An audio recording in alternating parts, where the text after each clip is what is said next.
Nós estamos expondo a Bíblia e esse é o módulo de número 12, o sacrifício aceitável de Abel. Nós vimos no Jardim do Éden que o casal Adão e Eva tiveram dois filhos, Caim e Abel.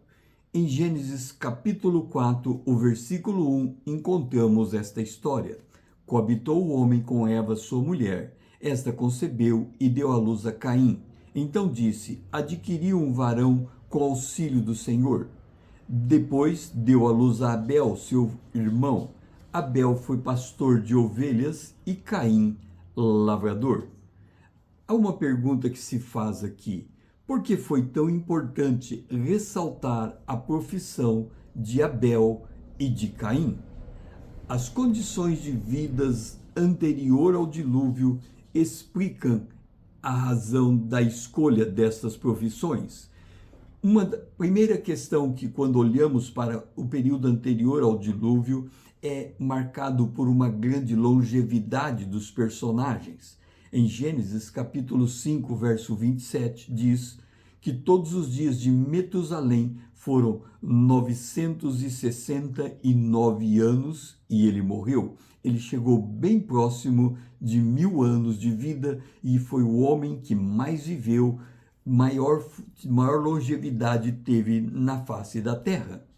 Também vemos que o período anterior ao dilúvio era caracterizado pela dieta vegetariana.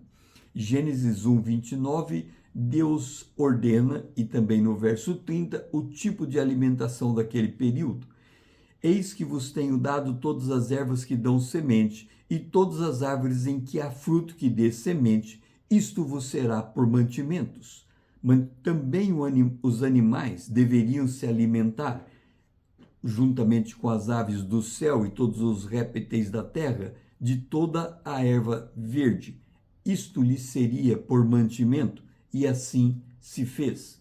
Um outro detalhe que encontramos no período anterior ao dilúvio, e talvez em função de que a dieta era vegetariana, é que não havia chuva, antes pelo contrário, o orvalho regava a terra. Em Gênesis capítulo 2, o versículo 5 e 6 nós encontramos: não havia ainda nenhuma planta no campo na terra, pois ainda nenhuma erva do campo havia brotado, porque o Senhor Deus não fizera chover sobre a terra, e também não havia homem para lavrar o solo, mas uma neblina subia da terra e regava toda a superfície da terra. Portanto, se a dieta era vegetariana, surge a pergunta: por que Abel era pastor de ovelhas? Uma outra pergunta também é relevante. Adão e Eva tiveram por filhos Caim e Abel, e ambos ofereceram sacrifício a Deus. Ou seja, podemos declarar que 100% da humanidade prestava culto a Deus. Esse senso de culto é relevante porque está intrínseco na natureza humana. De 6.000 anos de história, apenas 150 anos pode ser reputado como presente o senso de secularismo. Isso é a noção de que não se precisa prestar culto a Deus, representando apenas 2,5% de todo esse espaço temporal. Ou seja, durante 97,5% do período da história da humanidade, desde Adão até os dias de hoje, a humanidade sentiu necessidade de alguma maneira se aproximar de Deus para prestar-lhe algum tipo de culto. Em Gênesis capítulo 3, verso 23, nós lemos a consequência da desobediência daquele casal. O Senhor Deus, por isso, lançou fora do jardim do Éden, a fim de lavar a terra de que fora tomado, e expulso o homem, colocou querubins ao oriente do jardim do Éden e o refugir de uma espada que se revolvia para guardar o caminho da árvore da vida. Ou seja, tanto Caim quanto Abel ouviam a história do jardim do Éden contada pelos seus pais, mas também perceberam o trauma que fora a desconexão com aquele jardim. O casal foi expulso do jardim e um anjo vetava qualquer possibilidade deles voltarem para dentro daquele lugar. Ou seja, aquele casal perdeu a comunhão com Deus, perdeu o acesso de um jardim que estava em perfeita harmonia entre Deus e a natureza, perdeu o acesso a alimentos abundantes, perdeu um lugar isento de dor, sofrimento ou conflitos, porque Deus, depois de expulsá-los, disse que a terra produziria espinhos e abrolhos. Ou seja, eles passaram a ser confrontados com uma árdua realidade. O trabalho se tornou difícil e cheio de obstáculos.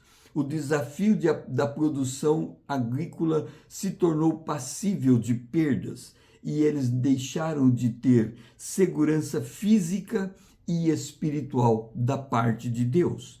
Tudo isso foi passado em relatos orais do casal para os seus filhos Caim e Abel.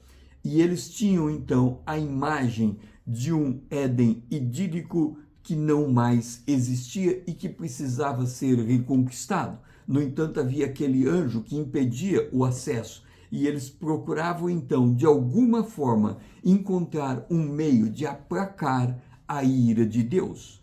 Como Caim fez isto? Caim capturou a iniciativa dos seus pais logo depois da queda como um meio para se reconectar com Deus. Em Gênesis capítulo 3, verso 7, nós lemos: abriram-se então os olhos de ambos, de Adão e da varoa, e percebendo que estavam nus, coseram folhas de figueiras e fizeram cintas para si, quando ouviram a voz do Senhor que andava no jardim na virada do dia. Ou seja, Caim, ouvindo esse relato, associou que fazer folhas para cobrir a vergonha trazia a voz de Deus no jardim. A ideia subjacente é que o homem pode criar o seu próprio meio de se aproximar de Deus. Por isso nós olhamos para o tipo de sacrifício feito por Caim e há uma correlação. Gênesis capítulo 4, versículo 3. Aconteceu que no fim de uns tempos trouxe Caim do fruto da terra uma oferta ao Senhor. Para Caim a terra era uma mãe e ela aplacava a ira de Deus. Abel, por sua vez, ouviu a história de uma outra maneira. Ele correlacionou a bênção de Deus com a morte de uma vítima inocente. Ele percebeu que a vítima inocente era o meio instituído por Deus para o pecador ser aceito na sua presença. Em Gênesis capítulo 3, verso 21, diz que o Senhor, Deus, fez vestimentas de pele para Adão e a sua mulher e os vestiu. Ou seja, Deus matou uma vítima inocente e Abel se propôs prestar um culto a Deus nos termos que Deus o concebeu. Em Gênesis capítulo 4, versículo 4, nós lemos: Abel, por sua vez, trouxe das primícias do seu rebanho e da gordura deste. Agradou-se o Senhor de Abel e de sua oferta. Esses dois sacrifícios, um de Caim e o outro de Abel, mostram o contraste que percorre todas as eras. O sacrifício de Caim estava sedimentado nas obras e no esforço humano. O de Abel, na graça divina e na modalidade de expiação concebida por Deus. É preciso, portanto, interpretar corretamente a vontade de Deus para poder agir. Ou seja, Deus determinou uma ordem e as suas consequências e impôs ao homem o senso de responsabilidade. Em Gênesis capítulo 2, verso 16, nós lemos: E o Senhor Deus lhe deu esta ordem: de toda a árvore do jardim comerás livremente, mas da árvore do conhecimento do bem e do mal não comerás, porque no dia em que dela comeres, certamente morrerás. Ou seja, comeu, morreu, nada mais pode ser feito. Por isso, Adão comeu, a morte entrou no mundo, todos pecaram, porque a morte está presente na vida de toda a humanidade. No entanto, mesmo no Jardim do Éden, ainda no Jardim do Éden, Deus determinou o meio de redenção, a morte de uma vítima inocente. Em Gênesis capítulo 3, verso 15, ele diz: porém inimizade entre ti e a mulher, entre a tua descendência e o seu descendente, quer dizer, o descendente da mulher. Este, o descendente da mulher, te ferirá a cabeça, ou seja, derrotará a serpente. No entanto, a serpente lhe ferirá o calcanhar, apontando para a morte dessa descendência que haveria de vencer a serpente.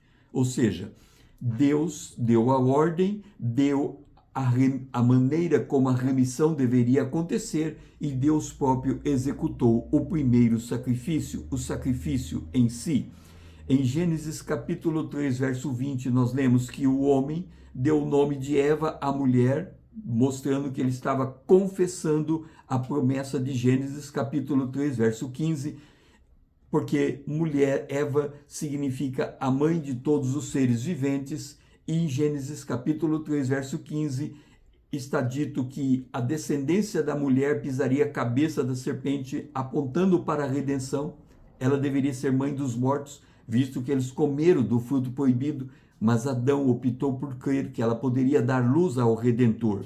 Uma vítima inocente deveria ser morta. Ou seja, Deus fez o Senhor Deus vestimenta de peles para Adão e sua mulher e os vestiu. E nesse ponto, ele institui que uma vítima inocente deveria ser morta, porque para extrair a pele, essa vítima foi morta. E isso é confirmado em Hebreus capítulo 9, verso 22. Com efeito, quase todas as coisas, segundo a lei, se purifica com sangue, e sem derramamento de sangue não há remissão. O pecado requer remissão. A expiação exige o princípio da substituição vicária, isso é, uma pessoa inocente em lugar de um pecador. E somente Jesus cumpriu essa função, por isso ele é apresentado como o Cordeiro de Deus que tira o pecado do mundo. Através desse ato, Deus demonstra justiça, graça, perdão, porque um representante se colocou no lugar do homem, demonstrando solidariedade, fazendo com que a morte pudesse ser vencida pelo sacrifício na cruz. Se esse vídeo fez sentido para você, curte, comente as suas impressões, compartilhe para que outro também conheça o sacrifício aceitável de Abel. Salve para você rever os textos que foram citados. Siga-me para que possamos crescer na graça e no conhecimento do nosso Deus. O meu lema é conhecendo a palavra para sermos transformados pelo poder de Deus na imagem de Cristo. Eu sou o pastor César Azevedo, grato por me seguir, grato por me ouvir e até a próxima.